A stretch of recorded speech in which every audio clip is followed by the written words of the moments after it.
یہ دل میرا، تحریر فرحت اشتیاق، قسط نمبر 43۔ وہ گارڈن چیئرز پر بیٹھے شام کی چائے پی رہے تھے جب عبید اللہ نے اسے انفارم کیا۔ منع کر دیا میں نے فاروق کو، اب خوش ہو؟ عائشہ حمیرہ کی گود میں تھی، امان شیرو کے ساتھ بال سے کھیل رہا تھا۔ وہ پورے گارڈن میں کبھی ادھر بھاگ رہا تھا کبھی ادھر۔ ہاں اچھا کیا آپ نے، وہ قدرے مطمئن ہوئی۔ اچھا حمیرہ، کل میں ذرا فاروق کے کام سے شاہگوٹ جاؤں گا، عبید اللہ نے چائے کی سپ لیتے ہوئے سے بتایا۔ شاہگوٹ؟ وہ تو یہاں سے کافی دور ہے۔ ہاں 5-6 گھنٹے کا راستہ ہے۔ ان کا کیا کام ہے وہاں؟ اس نے تعجب سے پوچھا، پھر قدرے ناگواری سے بولی، اور ویسے جو بھی کام ہے کرائیں اپنے کسی ملازم سے، ان کے پاس کام کرنے والے بندوں کی کمی تو نہیں ہے، وہ آپ کو کیوں بلا وجہ کام سونپ رہے ہیں؟ تم نے بھی نا اس دن جب اس نے ہماری گاڑی کے بارے میں ایک مذاق کر دیا، خواہ مخواہ اس بیچارے بندے سے بیر باندھ لیا ہے۔ عبید اللہ نے ہلکی مسکراہٹ کے ساتھ اس کو ٹوکا۔ وہ ابھی تک حمیرہ کی میر فاروق سے چڑ کی یہی وجہ سمجھتے تھے۔ اس نے ہماری گاڑی ٹھیک کرانے پر بھی اتنے پیسے خرچ کر دیے تھے یار، اب اس نے مجھے ایک کام کہا تو میں ٹکا سا جواب دے دوں، یہ تو بری بات ہے۔ اچھا ٹھیک ہے آپ جائیں، کام کیا ہے ویسے؟ وہ مصلحتاً خاموش ہوئی۔ یار وہ وہاں کچھ باغات خریدنے میں انٹرسٹڈ ہے، مجھ سے کہہ رہا تھا تم یہاں سرکاری آفیسر ہو، علاقے میں تمہاری عزت بھی ہے، میری بات کے بجائے تمہاری بات کی اہمیت بھی ہوگی۔ تم میری طرف سے زمین کے مالک سے بات کرو تو بات میں ذرا وزن پیدا ہو جائے گا اور وہ میری آفر پر غور کریں گے۔ ایک لمحے کے توقف کے بعد عبید اللہ کچھ سوچتے ہوئے بولے، میں سوچ رہا ہوں عبد الرحمن بابا کو بھی ساتھ لے جاؤں گا۔ اب یہاں کی علاقائی زبانیں میں بول تو لیتا ہوں، لیکن اگر وہ لوگ زیادہ گاڑی پہاڑی زبان بولتے ہوئے تو بات چیت میں مسئلہ ہو جائے گا۔ حمیرہ کے چہرے پر ناگواری قائم تھی، مگر وہ خاموشی سے عبید اللہ کو سن رہی تھی۔ شام کے 7 بج رہے تھے اور اندھیرا پھیل چکا تھا۔ باہر تیز بارش ہو رہی تھی۔ بارش اور بجلی کے چمکنے سے جو شور ہو رہا تھا وہ ماحول میں عجیب سا خوف پیدا کر رہا تھا۔ بارش کا شور اور بادل گرجنے کی آوازیں کاٹیج کے اندر تک سنائی دے رہی تھی۔ وہ پیانو پر دھن بجانے میں مصروف تھا۔ مما پاپا کب آئیں گے؟ مجھے بھوک لگی ہے۔ کچن سے نکلتی حمیرہ کو دیکھ کر اس نے پوچھا۔ آنے والے ہوں گے مانی۔ حمیرہ بھی بول ہی رہی تھی کہ فون کی گھنٹی بجی۔ بات کو درمیان میں چھوڑ کر وہ فون کی جانب بڑھی۔ ہیلو، اس نے جلدی سے فون پک کیا۔ امان بھی پیانو بجانا بند کر دیا۔ حمیرہ میں ہوں، دوسری طرف عبید اللہ تھے۔ اتنی دیر ہو گئی عبید، آپ ابھی تک واپس کیوں نہیں آئے؟ حمیرہ فکر مندی سے بولی، یار میں یہاں بارش کی وجہ سے پھنس گیا ہوں، یہاں موسم بہت خراب ہے، لینڈ سلائیڈنگ کی وجہ سے راستے بھی بند ہو گئے ہیں۔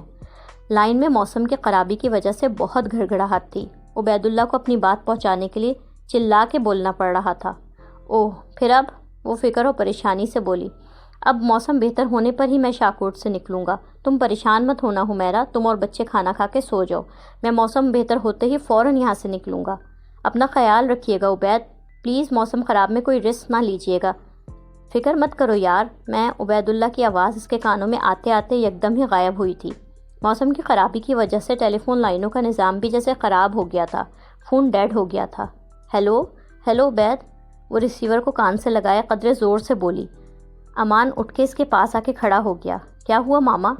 لائن کٹ گئی، شاید موسم کی خرابی کی وجہ سے۔ قدرے فکر مندی سے اس نے ریسیور واپس رکھا۔ پاپا کیا کہہ رہے تھے؟ وہ لیٹ ہو جائیں گے، مانی کہہ رہے تھے تم لوگ کھانا کھا کے سو جاؤ۔ امان کو اطمینان دلانے کے لیے وہ مسکرائی۔ آ جاؤ مانی، ہاتھ دھو کے میں کھانا لگا رہی ہوں۔ اسے ساتھ لیے وہ کچن کی جانب بڑھی۔ اس خطرناک طوفانی بارش میں سیاہ رنگ کی لینڈ کروزر کاٹیج کے باہر آ کے رکی تھی۔ ڈارک بلو رنگ کا رین کوٹ پہنے وہ گاڑی سے نکلا تھا۔ رین کوٹ کا ہوڈ اس کے سر پر تھا، پیروں میں لانگ رینج شوز بھی پہن رکھے تھے۔ وہ لکڑی کی باڑ کا دروازہ کھول کے کاٹیج کے اندر داخل ہوا تھا۔ بجلی زور سے چمکی تھی جس سے اس کا چہرہ بھر بھر کے لیے روشن ہوا تھا۔ وہ دونوں کچن ٹیبل پر بیٹھے کھانا کھا رہے تھے۔ کچن کی کھڑکی ہوا کے شور سے بار بار بج رہی تھی، بادلوں کے گرجنے چمکنے کی دل دہلانے والی آوازیں آ رہی تھیں۔ امان نے ذرا سہم کے کھڑکی کی طرف دیکھا۔ مما مجھے بارش سے ڈر لگ رہا ہے۔ بارش سے بھی کوئی ڈرتا ہے بھلا؟ اور میرا بیٹا تو اتنا بہادر ہے۔ اس کی پلیٹ میں چکن پیس رکھتے ہوئے وہ پیار سے بولی۔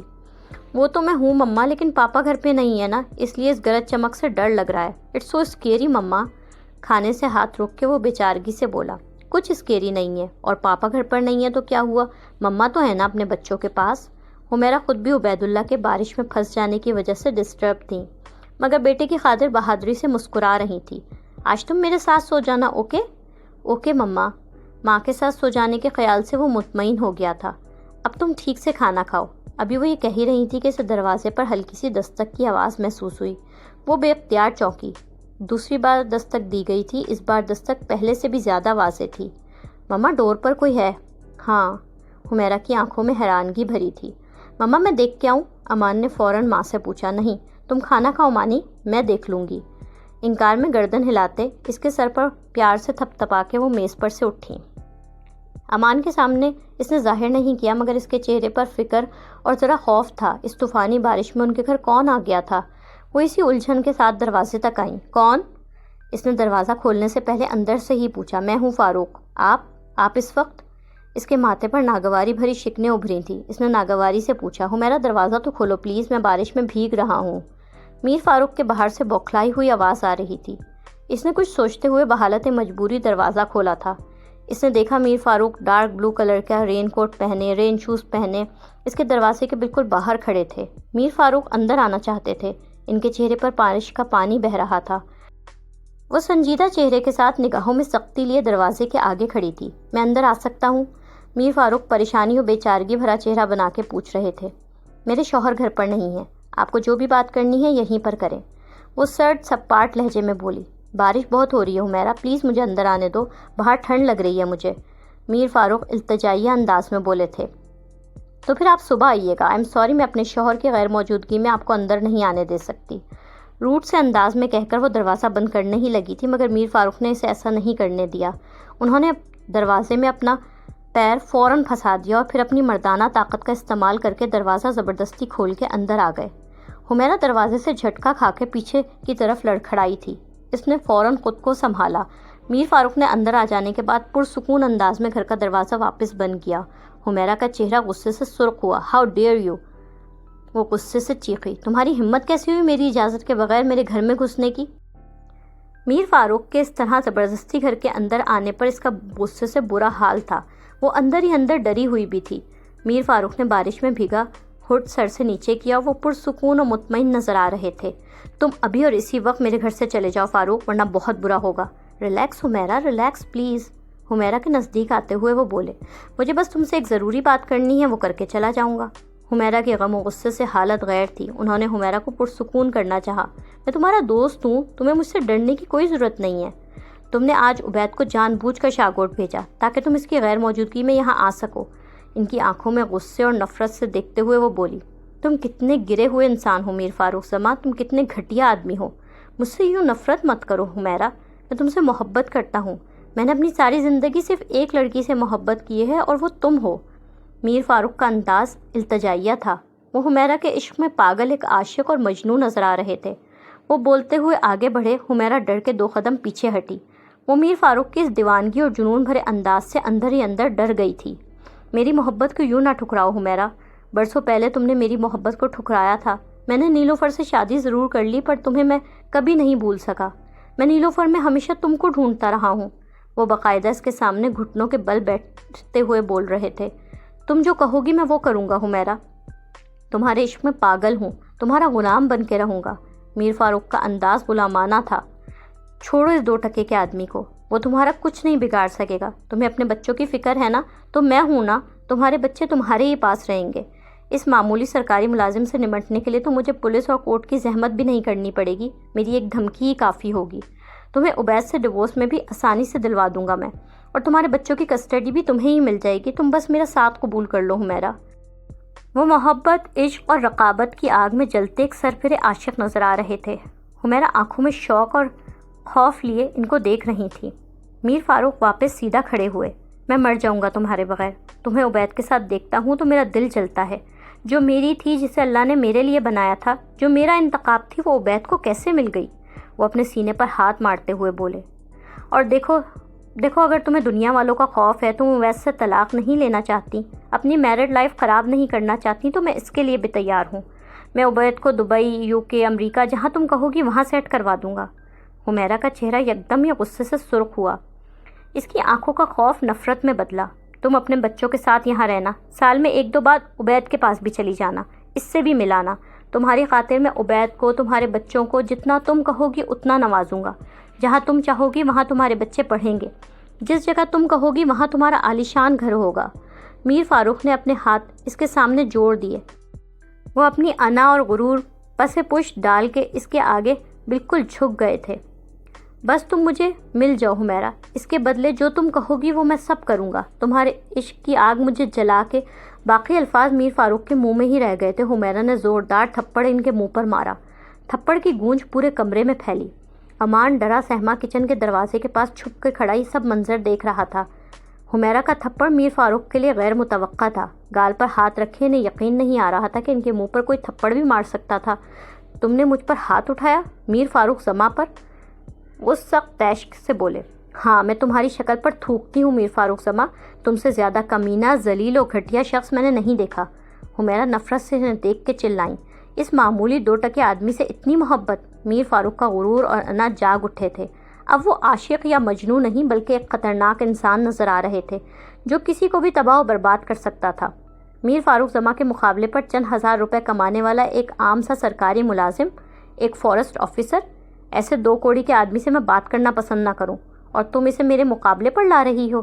تم جیسے نیچ آدمی کا میرے شوہر کے ساتھ کوئی مقابلہ ہے ہی نہیں۔ تم 100 دفعہ مر کے پیدا ہو جاؤ تب بھی عبید اللہ کی برابری نہیں کر سکتے۔ حمیرہ حقارت اور نفرت سے بولیں۔ امان خوف سے کانپتے ہوئے سب دیکھ رہا تھا۔ حمیرہ کی حقارت اور نفرت بھری باتوں نے میر فاروق کو مزید بھڑکا دیا تھا۔ انہیں یکدم ہی اس کا ہاتھ پکڑا اور اسے گھسیٹتا ہوا سیڑھیوں کی طرف بڑھا۔ چھوڑو مجھے ذلیل انسان، چھوڑو مجھے! حمیرہ زور سے چیخیں۔ مما! امان چلاتا ہوا فوراً ان کے پیچھے بھاگا۔ حمیرہ نے مزاحمت کر کے خود کو چھڑانے کی کوشش کی، مگر میر فاروق کی مردانہ طاقت کے آگے وہ بے بس تھیں۔ بارش اور بادلوں کے شور میں اس کی چیخیں دب رہی تھیں۔ امان چلاتا ہوا ان کے پیچھے سیڑھیوں تک آیا۔ اس نے پیچھے سے میر فاروق کا بازو پکڑ کے کھینچنے کی کوشش کی۔ میر فاروق نے اسے ہاتھ سے دھکا دیا، وہ لڑکھڑاتا ہوا سیڑھیوں سے نیچے گر گیا۔ امان! حمیرہ تڑپ کر چلائی۔ چھوڑو مجھے، میں کہتی ہوں میرا ہاتھ چھوڑو! اس نے میر فاروق کی گرفت سے اپنا ہاتھ چھڑانے کی کوشش کی۔ سیڑھیوں سے گرنے سے امان کے ماتھے پر چوٹ لگی تھی۔ اس کے ماتھے سے خون بہہ رہا تھا، مگر وہ اپنی تکلیف کی پرواہ کیے بغیر پھر سے اٹھا۔ انکل چھوڑیں میری مما کو! انکل میری مما کو چھوڑیں! وہ روتے ہوئے چلایا۔ مانی! مانی! حمیرہ اس کا خون بہتا دیکھ کر تکلیف سے چلائی۔ وہ مسلسل مزاحمت کر رہی تھی۔ میر فاروق پر اس وقت ایک جنون اور انتقام سوار تھا۔ وہ حمیرہ کو اس تھپڑ کا سبق دینا چاہتے تھے۔ وہ اسے کھینچتے ہوئے سیڑھیوں سے اوپر کمرے میں لے آئے۔ امان روتے ہوئے سیڑھیاں چڑھتا میر فاروق کے پیچھے لپکا۔ مما! میری مما کو چھوڑیں! چھوڑیں میری مما کو! وہ جب تک بھاگتا ہوا پر پہنچا تب تک میر فاروق زور زبردستی سے حمیرہ کو کھینچ کر کمرے میں لے جا کر کمرے کا دروازہ اندر سے بند کر چکے تھے۔ اس نے دروازہ کھولنے کی کوشش کی مگر دروازہ اندر سے لاک تھا۔ دروازہ کھولیں انکل، میری مما کو چھوڑیں! اس نے روتے ہوئے دروازہ زور زور سے پیٹنا شروع کر دیا۔ وہ اپنی ماں کے لیے پریشان تھا، خوفزدہ تھا۔ مما! وہ کبھی زور سے دروازہ پیٹتا تو کبھی خود زور لگا کے دروازہ کھولنے کی کوشش کرتا۔ خوف کی وجہ سے وہ اپنی چوٹ اور بہتا خون کو بھی بھول گیا تھا۔ میری مما کو چھوڑ دیں انکل! وہ زار و قطار رو رہا تھا۔ میر فاروق نے حمیرہ کو بیڈ پر زور سے دھکا دیا۔ وہ بیڈ پر اوندھی گری تھی۔ اس نے فوراً اٹھنے کی کوشش کی۔ میر فاروق بری نیت اور ارادے کے ساتھ اس کی طرف بڑھے تھے۔ حمیرہ کی آنکھوں میں میر فاروق کے لیے نفرت بھی تھی اور اپنی عزت و آبرو بچانے کا خوف بھی تھا۔ تمہیں اپنے دل کی ملکہ بنا کے رکھنا چاہتا تھا، تمہیں ہیرے موتیوں میں تولنا چاہتا تھا، مگر آج میرے منہ پر یہ تھپڑ مار کے تم نے خود اپنے لیے سزا کا انتخاب کیا ہے۔ وہ اس کی طرف بڑھتے ہوئے تکبر اور حقارت سے بولے تھے۔ پیار محبت سے نہ صحیح، زور زبردستی سے صحیح، حاصل تو میں کر کے رہوں گا حمیرہ۔ وہ بولتے ہوئے حمیرہ کی طرف جھکے۔ حمیرہ نے نفرت اور حقارت سے ان کے منہ پر تھوکا۔ میر فاروق جیسے مغرور اور خود پسند آدمی کے لیے منہ پر یہ تھوک گال پہ تھپڑ سے بھی کہیں زیادہ بڑی بات تھی۔ اپنے ہاتھ سے گال صاف کرتے ہوئے وہ یکدم ہی پیچھے ہٹے تھے۔ اسے پیچھے ہٹتا دیکھ کر حمیرہ فوراً بیڈ پر سے اٹھی۔ اس نے اپنا بیڈ پر گرا دوپٹہ جلدی سے اوڑھا۔ تم جیسا ذلیل آدمی مجھے مر کے بھی حاصل نہیں کر سکتا میر فاروق زما۔ میرا دل، میری روح، میرا پورا وجود صرف اور صرف میرے شوہر کا ہے۔ تم جیسا گھٹیا شخص مجھے چھو بھی نہیں سکتا۔ وہ نفرت و حقارت سے چلا کے بولی تھی۔ وہ غم و غصے اور خوف کی وجہ سے ہلکے ہلکے کانپ بھی رہی تھی۔ یکدم اس کے بیڈ کے قریب رکھے میز پر پھلوں کی پلیٹ میں پڑی چھری پر نظر پڑی تھی۔ تم میری طرف ایک قدم بڑھا کے دیکھو، خدا کی قسم یہ چھری چلانے میں لمحہ بھر بھی نہیں لگاؤں گی، تمہارے ناپاک ہاتھ میں اپنے وجود پر پڑنے نہیں دوں گی۔ اس نے دیوانہ وار بڑھ کر وہ چھری اٹھائی اور اپنی کلائی پر رکھی۔ اس کی آنکھوں میں سرخی، سختی اور ارادے کی پختگی تھی، گویا ادھر میر فاروق اس کی جانب ایک قدم بھی بڑھائیں گے اور وہ اپنی کلائی پر چھری پھیر دے گی۔ اپنے گال کو صاف کرتے ہوئے میر فاروق شاکڈ میں کھڑے تھے۔ تم مجھے جیتے جی حاصل نہیں کر سکتے میر فاروق، مر بھی گئی تو میرا رواں رواں تم سے نفرت کرے گا، وہ جنونی اور وحشت بھرے انداز میں چلائی تھی۔ میر فاروق نے ایک نظر اسے بغور دیکھا، اگلے پل وہ بغیر کچھ بولے یکدم ہی پیچھے ہٹے۔ انہیں اس طرح پیچھے ہٹتے دیکھ کر حمیرہ بے یقین تھی، وہ کلائی پر اسی طرح چھری جما کے کھڑی تھی۔ میر فاروق کی آنکھوں میں اپنی بے عزتی کا شدید ترین غصہ اور سختی پھیلی ہوئی تھی۔ وہ بغیر کچھ کہے سنے کمرے کا دروازہ کھول کے باہر نکلے تھے۔ دروازے کے ساتھ لگا امان اچانک دروازہ کھلنے کی وجہ سے دھکا لگنے پر فرش پر گرا تھا۔ میر فاروق اس پر نظر ڈالے بغیر تیز قدموں سے سیڑھیاں اترتے گئے اور گھر کے دروازے سے باہر چلے گئے۔ امان دیوانہ وار اٹھ کے کمرے کے اندر بھاگا۔ مما، وہ بھاگتا ہوا حمیرہ کے قریب آیا تھا۔ چھری حمیرہ کے ہاتھ سے نیچے گر گئی تھی، وہ روتے ہوئے اس سے لپٹ گیا تھا۔ مانی، میری جان، میرے بیٹے۔ حمیرہ خود اس وقت شدید ترین خوف اور جذباتی ٹوٹ پھوٹ کا شکار تھی، وہ امان کو اپنے ساتھ لگائے رو پڑی تھی۔ مما، امان ڈر کے مارے کانپ رہا تھا۔ مما، انکل ایسا کیوں کر رہے تھے؟ وہ روتے ہوئے اس سے لپٹ کر پوچھ رہا تھا۔ مما، انکل نے آپ کو ہرٹ کیا ہے، آپ کو چوٹ لگائی؟ نہیں امان، میں ٹھیک ہوں، میں بالکل ٹھیک ہوں۔ اسی طرح روتے ہوئے اس نے امان کے گرد اپنی گرفت مضبوط کی۔ وہ اس لمحے جیسے اپنے چھوٹے سے بیٹے کے وجود میں پناہ اور تحفظ ڈھونڈ رہی تھی۔ باہر ابھی بھی تیز بارش ہو رہی تھی۔ حمیرہ امان کے سر پر لگی چوٹ کو صاف کر رہی تھی اور بینڈیج لگا رہی تھی۔ وہ امان کا خوف اور ڈر دور کرنے کے لیے خود کو کوشش کر کے مضبوط ظاہر کر رہی تھی، حالانکہ اس کی آنکھوں میں ابھی بھی خوف نظر آ رہا تھا، مگر وہ جبراً ہلکا سا مسکرا رہی تھی۔ زیادہ درد تو نہیں ہو رہا امان؟ نہیں مما۔ مانی، تم میرے اچھے بیٹے ہو نا؟ اس نے زخم صاف کرتے ہوئے امان کو بغور دیکھا۔ جی مما، ہوں۔ امان نے معصومیت سے سر ہلایا۔ مما کی بات مانو گے نا؟ زخم صاف کرنے کے بعد اب وہ اس کے سر پر بینڈیج لگا رہی تھی۔ میں آپ کی ہر بات مانوں گا مما، وہ فرما برداری سے بولا۔ آج جو کچھ بھی ہوا تم اپنے پاپا کو نہیں بتاؤ گے؟ بولتے ہوئے اس نے امان سے نظریں چرائیں، جیسے اسے یہ باتیں بیٹے کو کہتے ہوئے دکھ اور شرم آ رہی تھی۔ مما، انکل آپ کو زبردستی روم میں کیوں لے کے گئے تھے؟ امان نے بچکانہ معصومیت اور خوف کے ساتھ پوچھا۔ میں اتنا ڈر گیا تھا، مجھے لگا تھا وہ آپ کو ماریں گے۔ تم ابھی ان سب کے لیے بہت چھوٹے ہو میری جان، میں تمہیں سمجھا نہیں سکتی مانی۔ حمیرہ کی آنکھوں میں نمی اتری تھی۔ لیکن تم فکر نہ کرو، آج کے بعد فاروق انکل کبھی ہمارے گھر نہیں آئیں گے اور ہمیں کوئی نقصان نہیں پہنچائیں گے۔ آنکھوں کی نمی کو چھپاتے ہوئے وہ مضبوط لہجے میں بولی۔ تم بس مما سے یہ پرومس کرو کہ آج کی کوئی بھی بات تم پاپا کو کبھی بھی نہیں بتاؤ گے۔ اس نے امان کی جانب ہاتھ بڑھایا۔ اوکے مما، پرومس۔ امان نے ماں کے پھیلے ہوئے ہاتھ کے اوپر اپنا ہاتھ رکھ دیا۔ وعدہ کر رہے ہو نا مانی؟ مما سے بالکل پکا والا وعدہ؟ حمیرہ نے اس کی آنکھوں میں دیکھ کر یقین دہانی چاہی۔ جی مما، پکا والا وعدہ، میں پاپا کو کچھ بھی نہیں بتاؤں گا۔ اس نے ماں کی تسلی کے لیے اپنا دوسرا ہاتھ بھی اس کے ہاتھ کے اوپر رکھ دیا۔ صبح ہو چکی تھی، بارش تھم چکی تھی۔ گھر سے باہر گاڑی کے رکنے کی آواز سن کر حمیرہ لاؤنج کی کھڑکی کے قریب آئی تھی۔ وہ رات بھر کی جاگی، تھکی ہوئی اور نڈھال نظر آ رہی تھی۔ گھر کے دروازے کے باہر سڑک پر عبید اللہ کی جیپ کھڑی تھی۔ عبید اللہ عبد الرحمن بابا کو گاڑی کی صاف ستھرائی کے حوالے سے کوئی ہدایت دیتے لکڑی کی باڑ کا دروازہ کھول کے اندر آئے تھے۔ گارڈن کی طرف بڑھتے انہیں کھڑکی پر حمیرہ نظر آئی۔ ان کو پتہ ہی نہیں چلا کہ کل رات ان کی بیوی پر کیا قیامت گزری تھی، اس لیے انہوں نے اس کی طرف دیکھ کر مسکرا کے ہاتھ ہلایا۔ حمیرہ دروازہ کھولنے کے لیے کھڑکی کے سامنے سے ہٹی۔ امان لاؤنج میں ہی صوفے پر سو رہا تھا۔ رات بینڈیج کرنے کے بعد اس نے امان کو وہیں کمبل اڑا کر سلا دیا تھا۔ وہ خود بھی باقی کی تمام رات اس کے پاس یہیں بیٹھی رہی۔ اس کی آنکھیں اور چہرے سے ظاہر تھا کہ وہ تمام رات روتی رہی تھی۔ عبید اللہ جیسے ہی دروازے سے اندر داخل ہوئے، دیوانہ وار تڑپ کے ان سے لپٹ کر رو پڑی، جیسے بہت دیر بعد کوئی مضبوط سہارا اور محافظ ملا ہو۔ وہ ان کے بغیر جیسے خود کو بہت اکیلا اور غیر محفوظ سمجھ رہی تھی کہ انہیں واپس آتا دیکھ کر وہ اپنے جذبات پر قابو نہیں رکھ پائی۔ حمیرہ، عبید اللہ ایک پل کے لیے حیران پریشان ہوئے۔ کیا ہوا ہے یار، اس طرح کیوں رو رہی ہو؟ وہ فکر مندی سے بولے۔ حمیرہ کو خود اپنی جذباتی حرکت کا احساس ہوا تو وہ فوراً ان سے علیحدہ ہوئی۔ ان کی آوازوں سے امان کی آنکھ کھل گئی۔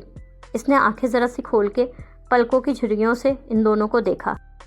کیا ہوا ہے حمیرہ؟ عبید اللہ نے حمیرہ کی آنسوؤں سے بھری آنکھوں میں جھانکتے ہوئے پوچھا۔ کچھ بھی نہیں عبید، بس وہ کل رات آپ گھر پر نہیں تھے نا، میں نے ایک بہت برا خواب دیکھا۔ میں اکیلے بہت ڈر گئی تھی عبید، مجھے ڈر لگ رہا تھا، کوئی ہمارے گھر پر گھس آیا ہے ایسا لگ رہا تھا۔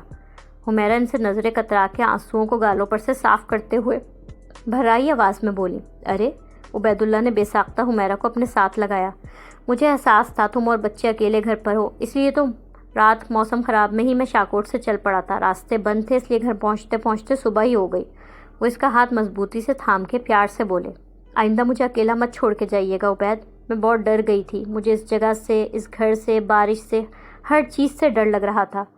وہ خود پر گزری قیامت سنانا چاہتی تھی مگر ڈر کے مارے کچھ نہیں بتا رہی تھی۔ حمیرہ نے اپنا سر ان کے شانے پر رکھا، وہ بھررائی آواز میں بولی۔ اس کا دل غم سے پھٹا جا رہا تھا۔ اوکے میری جان، اوکے، اب تم اس طرح سے رو تو مت، تمہیں روتا دیکھ کر تو مجھے پریشانی ہو رہی ہے۔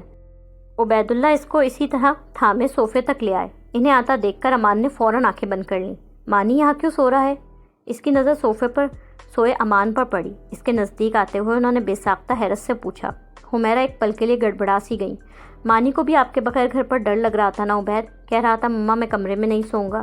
رات بارش بھی تو اتنی طوفانی ہو رہی تھی، ایسا لگ رہا تھا یہ بارش اپنے ساتھ سب کچھ تباہ کر کے لے جائے گی۔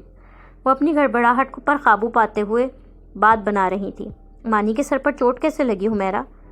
امان کے سر پر بینڈیج دیکھ کے وہ چونکے۔ چوٹ؟ وہ یہ کل کھیلتے ہوئے سیڑھیوں سے گر گیا تھا، زیادہ گہری چوٹ نہیں ہے، میں نے بینڈیج کر دی ہے۔ مانی ٹھیک ہے؟ ان سے نظریں چراتے ہوئے وہ بولی۔ مانی تو ٹھیک ہے پر مجھے مانی کی مما بالکل ٹھیک نہیں لگ رہی۔ عبید اللہ جھک کر امان کی بینڈیج کو دیکھتے ہوئے بولے۔ کیا زیادہ برا خواب دیکھ لیا تھا؟ عبید اللہ نے سیدھے ہوتے ہوئے ان کی جانب دیکھا جو ہاتھوں کو آپس میں اضطرابی انداز میں رگڑ رہی تھی۔ آپ سوچ بھی نہیں سکتے اتنا برا، میں ابھی تک خوف سے کانپ رہی ہوں عبید۔ حمیرہ کی آنکھوں میں پھر خوف اور نمی ابھری تھی، وہ خود کو رو پڑنے سے روک رہی تھی۔ اب میں آ گیا ہوں نا، اب سب ٹھیک ہے حمیرہ۔ عبید اللہ اس کا ہاتھ تھام کے پیار اور نرمی سے بولے۔ میں نہا کے آتا ہوں، تم بھی ہاتھ منہ دھو، پھر ساتھ ناشتہ کریں گے، آج ناشتہ بھی میں بناؤں گا۔ اس کا موڈ بہتر کرنے کے لیے وہ مسکرا کے خوشگوار انداز میں بولے۔ ایسا آملیٹ بنایا ہے نا میں نے، کھا کے مزہ آ جائے گا میری بیگم کو۔ وہ میز پر گمسم سی بیٹھی تھی، وہ بار بار ان کی طرف دیکھ رہی تھی۔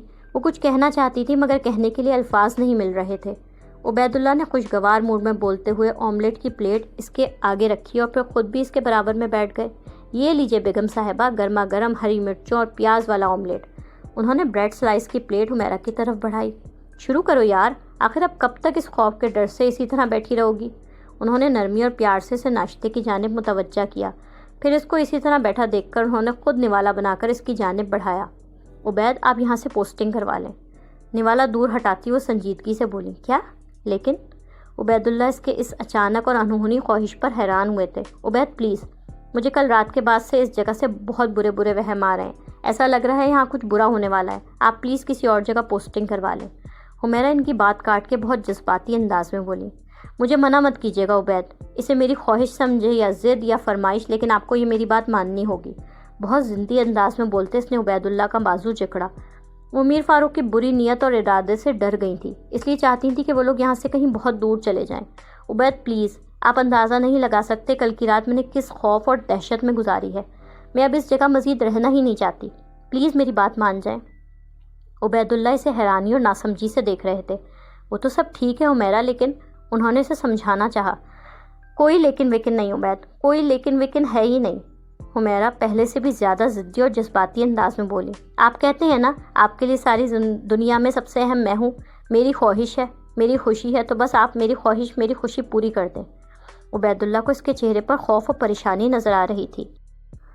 میں اب اس جگہ مزید رہنا ہی نہیں چاہتی، آپ کو میری بات ماننی پڑے گی۔ محبت میں لیکن اگر اور مگر نہیں ہوتی، بس محبوب کی مرضی پر راضی ہو جانا ہوتا ہے۔ بولتے ہوئے حمیرہ کی آنکھوں میں نمی اتری تھی۔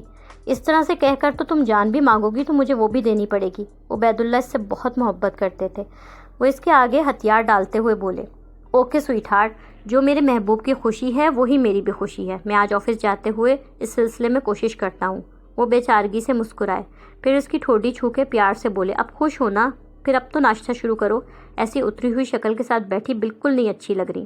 حمیرہ نے سر ہلایا۔ عبید اللہ نے دوبارہ نوالا بنا کر ان کی طرف بڑھایا، پھر ان کی نظر دروازے پر پڑی جہاں امان کھڑا تھا۔ اٹھ گیا میرا بیٹا؟ شرارتیں کر کے خوب چوٹ لگائی ہے نا کل؟ اسے دیکھ کر وہ مسکرائے تھے۔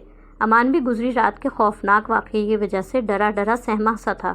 ادھر آؤ، پاپا کو پیار دو۔ عبید اللہ نے پیار سے اپنی جانب بلایا۔ وہ ان کے قریب آیا تو انہوں نے بے حد محبت سے بیٹے کا ماتھا چوما۔ زیادہ درد تو نہیں ہو رہی نا چوٹ میں؟ انہوں نے فکر اور پیار سے پوچھا۔ نہیں پاپا، وہ جواباً سنجیدگی سے بولا۔ حمیرہ نے اضطرابی انداز میں ہاتھوں کو آپس میں رگڑا۔ امان کے وعدہ کر لینے کے باوجود اس کو ہلکی سی پریشانی تھی کہ کہیں امان عبید اللہ کو کچھ بتا نہ دے۔ ان دونوں کے درمیان نگاہوں کا تبادلہ ہوا۔ حمیرہ کی آنکھوں میں تنبیہ تھی۔ کل رات کا راز ان ماں بیٹے کے درمیان تھا اور وہ دونوں ہی اسے عبید اللہ سے ہرگز شیئر نہیں کریں گے۔ گڈ، میرا بہادر بیٹا۔ عبید اللہ مسکراتے ہوئے کرسی پر سے اٹھے۔ جاؤ جلدی سے ہاتھ منہ دھو کے آؤ، پاپا اپنے بیٹے کے لیے بھی آج خود آملیٹ بنائیں گے۔ پیار سے اس کا گال تھپ تھپاتے ہوئے وہ کچن کاؤنٹر کی جانب بڑھے۔ ناشتے کے بعد عبید اللہ آفس جانے کے لیے تیار کھڑے تھے۔ حمیرہ دروازے تک انہیں چھوڑنے آئی تھی۔ چہرے پر جھوٹی مسکراہٹ سجائے انہوں نے ان کو رخصت کیا۔ ان کے چلے جانے کے بعد اس کے چہرے سے مسکراہٹ غائب ہو گئی۔ وہ واپس مڑی اور فوراً اوپر اپنے کمرے میں گئیں۔ ایک سیکنڈ بعد جب وہ آئیں تو اس نے بڑا سا دوپٹہ سر پر اوڑھ رکھا تھا اور کندھے پر پرس لٹکایا ہوا تھا۔ شیرو کو کھانا کھلاتے امان نے اس کی طرف تعجب سے دیکھا۔ کہاں جا رہی ہیں مما؟ اس نے حیرانگی سے پوچھا۔ ذرا کام سے جا رہی ہوں مانی، آشو روم میں سو رہی ہے، تم اس کے پاس ہی جا کر بیٹھ جاؤ ورنہ وہ اٹھ کے روئے گی۔ وہ دوپٹہ سر پر درست کرتے ہوئے عجلت بھرے انداز میں بولی۔ اس کے معمول کے برخلاف انداز پر امان اسے حیرانگی اور ناسمجھی سے دیکھ رہا تھا۔ میں جلدی آ جاؤں گی، تم آشو کا دھیان رکھنا، عبدالرحمن بابا ہیں گھر پر، آشو اٹھ کے اگر روئے تو ان سے آشو کے لیے دودھ بنوا لینا۔ وہ بظاہر مسکرا کے بولی تھی مگر اس کی آنکھوں میں پریشانی اور خوف نظر آ رہا تھا۔ پھر مزید کچھ کہے بغیر وہ تیزی سے گھر کی دہلیز پار کر گئی تھی۔ پھر وہ کافی دیر بعد گھر واپس آئی تھی۔ اس کی آنکھیں روئی ہوئی معلوم ہوئی تھیں۔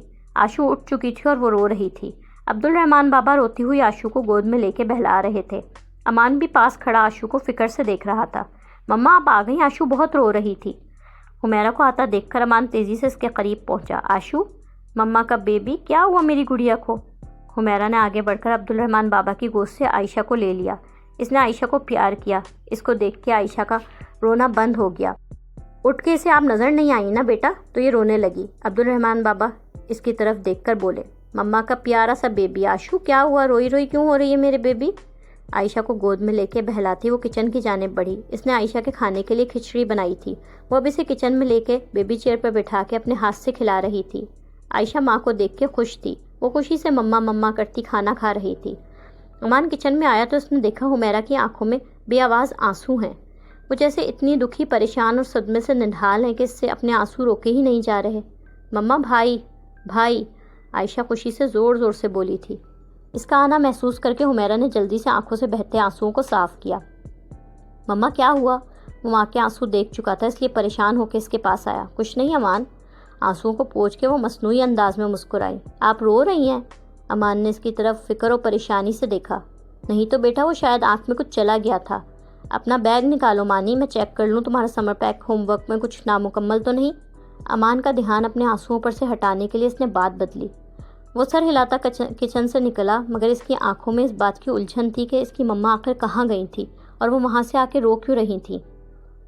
یہ 1 6 2 6 اور یہ 3 6 اور یہ جناب آپ کی گوٹ پٹ گئی۔ وہ عبید اللہ کے پاس صوفے پر بیٹھا تھا۔ میز پر لوڈو بچھی ہوئی تھی۔ عائشہ صوفے پر پاس بیٹھی اپنے کھلونوں سے کھیل رہی تھی۔ حمیرہ چائے کے 2 مگ لیے وہاں آئی۔ وہ کل رات کے واقعے کے بعد سے بہت چپ چپ تھی۔ عبید اللہ لوڈو پر ڈائس گراتے ہوئے بولے، پاپا 3 6 نہیں مانے جائیں گے، یہ چیٹنگ ہے۔ امان بچہ تھا، وہ جتنی جلدی کل رات کے واقعے پر ڈرا تھا اتنی ہی جلدی ماں کے کہنے پر اسے بھول بھی چکا تھا۔ عبید چائے۔ حمیرہ نے عبید اللہ کی جانب چائے کا مگ بڑھایا۔ تھینکس یار۔ انہوں نے مسکرا کے مگ پکڑا۔ پھر وہ امان سے مخاطب ہوئے، ارے واہ، کیوں نہیں مانا جائے گا؟ حمیرہ اپنا کپ لیے سامنے صوفے پر بیٹھ گئی۔ ایک نظر اس نے ان باپ بیٹے کو دیکھا، پھر سنجیدگی سے عبید اللہ سے پوچھا، آپ نے آفس میں بات کر لی؟ ہاں کر لی۔ عبید اللہ اپنی باری چلتے ہوئے بولے، پھر کب تک پوسٹنگ آرڈرز آ جائیں گے؟ حمیرہ نے بے صبری سے پوچھا۔ وہ کل کی جاتی آج ہی یہاں سے چلی جانا چاہتی تھی۔ یار ان کاموں میں وقت لگتا ہے، ایسے کھڑے کھڑے تھوڑی ہو جائے گا، لیکن آپ پلیز کوشش کر کے پوسٹنگ جلدی کروائیں نا۔ یار ٹرانسفر پوسٹنگز کے لیے سورس لگوانی پڑتی ہے، رشوتیں کھلانی پڑتی ہیں، ایسے اپنی مرضی اور فرمائشوں پر تھوڑی کام ہوتا ہے۔ عبید اللہ نے اس بار کھیل روک کر پوری سنجیدگی سے اس کو دیکھا۔ حمیرہ کے چہرے پر بے چینی ابھری ہوئی تھی۔ لیکن تم فکر نہ کرو، میں لگا ہوا ہوں، 1 2 جگہ سے سفارش کروانے کی بھی کوشش کر رہا ہوں تاکہ میرا کام جلدی ہو جائے۔ اس کے چہرے پر پریشانی اور بے چینی دیکھ کر عبید اللہ نے مزید نرمی سے یقین دلایا، خوابوں کو اتنا نہیں سوچتے حمیرہ، تم کل رات میرے گھر پر نہ ہونے سے بارش کی وجہ سے ڈر گئیں، اس خواب کو اس سے زیادہ اہمیت نہیں دو۔ حمیرہ مصلحتاً چپ تھی، ورنہ وہ ان سے اس معاملے پر کوئی بحث کرنا چاہتی تھی۔ رہ گئی ہماری یہاں سے جانے کی بات، تو جیسا تم چاہتی ہو بالکل ویسے ہی ہوگا حمیرہ، میں نے تم سے وعدہ کیا ہے نا، تمہیں یہاں سے لے کے جاؤں گا تو واقعی لے کے جاؤں گا، مجھ پر بھروسہ کرو یار، ہم دریا باغ سے جلد چلے جائیں گے۔ عبیداللہ رسانیت سے سمجھانے والے انداز میں بولے۔ اوکے۔ امان لڈو سے نظریں ہٹائے ان دونوں کی طرف ٹکر ٹکر دیکھ رہا تھا۔ اور اب اپنا موڈ ٹھیک کرو، ہم نے مانی سے وعدہ کیا تھا نا اسے گرمیوں کی چھٹیاں ختم ہونے سے پہلے پکنک پر لے کے جائیں گے۔ اس سے کہتے ہوئے عبیداللہ نے مسکرا کے امان کی طرف دیکھا۔ تو بس میں نے پلان کیا ہے، کل چھٹی کے دن ہم سب پکنک پر جا رہے ہیں تاکہ مانی بھی خوش ہو جائے اور مانی کی مما کا موڈ بھی اچھا ہو جائے۔ سچی؟ آپ سچ بول رہے ہیں پاپا، ہم پکنک پر جائیں گے؟ پکنک کے پلان پر امان پرجوش ہوا تھا۔ سچی مچی ہم کل پکنک پر جا رہے ہیں، یاہو! اس نے خوشی سے بھرپور زوردار نعرہ لگایا۔ پاپا پورے دن کے لیے جائیں گے نا؟ آپ جلدی گھر واپس آنے کے لیے تو نہیں کہیں گے نا؟ جتنی دیر تم چاہو گے ہم اتنی دیر پکنک منائیں گے مانی۔ اس کے خوشی سے معمور چہرے کو دیکھ کر عبیداللہ مسکراتے ہوئے بولے، جبکہ حمیرہ جبراً مسکرانے کی کوشش کر رہی تھی۔ وہ اندر سے بے چین اور پریشان تھی۔ اس کو فی الحال کسی پکنک میں کوئی دلچسپی نہیں تھی۔ اگلی صبح وہ لوگ بڑے خوشگوار مزاج کے ساتھ پکنک کے لیے گھر سے نکلے تھے۔ سب سے زیادہ پرجوش امان تھا۔ حمیرہ اندر سے ڈسٹرب تھی، مگر وہ اپنے بچوں اور عبیداللہ کے خاطر مسکرا رہی تھی۔ پکنک اسپاٹ پر انہوں نے بڑا اچھا وقت گزارا تھا۔ امان عبیداللہ نے کرکٹ کھیلی تھی، حمیرہ نے ان کی تفریحی مناظر کی یادگار تصاویر لیں۔ اچھی یادیں سمیٹنے کے بعد وہ لوگ شام کو گھر کے لیے نکلے تھے۔ پہاڑی سنسان راستہ تھا۔ امان اور حمیرہ کوئی گانا گنگنا رہے تھے جب اچانک عبیداللہ کو گاڑی روکنی پڑی تھی، کیونکہ سامنے سڑک پر کوئی درخت ٹوٹ کے گرا ہوا تھا جس کی وجہ سے راستہ بلاک ہو گیا تھا۔ عبیداللہ گاڑی سے اترے تھے۔ وہ وزنی درخت سڑک پر سے سائڈ پر کرنے کی کوشش کرنے لگے۔ امان کی گیند گاڑی سے باہر گری تھی۔ سڑک پر لڑکتی گیند کے پیچھے وہ گاڑی سے اترا تھا اور جنگل کی طرف بھاگا تھا۔ جب اسے گولی کی آواز سنائی دی تھی، وہ درخت کے پیچھے سے چھپ کے سب دیکھ رہا تھا۔ عبیداللہ کو گولی لگی تھی۔ حمیرہ زور سے چیخی تھی۔ میر فاروق نے یکے بعد دیگر کئی گولیاں عبیداللہ کے اوپر چلائی تھیں۔ عبیداللہ گاڑی کے بونٹ پر گرے تھے۔ امان خوف کے مارے آواز ہی بند ہو گئی تھی، وہ چیخ نہیں پا رہا تھا۔ حمیرہ چیختی ہوئی گاڑی سے اترنا چاہتی تھی، مگر اس سے پہلے کہ وہ گاڑی سے اتر پاتی، علی بخش نے اپنی رائفل سے اس کا نشانہ لیا تھا۔ اس نے پہلے حمیرہ پر گولی چلائی، پھر عائشہ پر، اس کے بعد شیرو پر۔ اس کے بعد اس نے جیپ کے نزدیک آ کے اس کی پچھلی سیٹ پر تابڑتوڑ کئی گولیاں چلائی تھیں۔ امان خوف سے کانپ رہا تھا۔ وہ چلانا چاہ رہا تھا، مگر آواز اس کے حلق میں بند ہو گئی تھی۔ اس کے کانوں میں میر فاروق کی آواز آئی تھی، مر گیا باسٹرڈ۔ حقارت سے مرتا پڑے عبیداللہ کو دیکھ کر وہ بولا، سب مر گئے صاحب۔ علی بخش بے رحمی اور سفاکی سے اطلاع دے رہا تھا۔ ان دونوں نے مل کر عبیداللہ کی لاش گاڑی میں ڈرائیونگ سیٹ پر ڈالی تھی۔ اس کے بعد وہ ان کی گاڑی کو دھکا دے کر پہاڑی کے ڈھلان تک لے گئے تھے۔ گاڑی پر پیٹرول ڈالنے کے بعد انہوں نے گاڑی کو پہاڑ کی ڈھلان پر سے نیچے دھکا دیا تھا۔ پہاڑ سے نیچے گرتی جیپ دھماکے سے پھٹی تھی۔ آگ اور دھوئیں کے بادل دور دور تک پھیل گئے تھے۔ Ubaidullah Khan, have a nice trip with your family. وہ بے-رحمانہ انداز میں دھماکے سے پھٹتی اور آگ کے شعلوں میں پرخچے اڑتی جیپ کو حقارت سے دیکھتے ہوئے بولے تھے۔ لائک، کامنٹ، شیئر کریں اور تازہ ترین اپڈیٹس کے لیے سبسکرائب کریں۔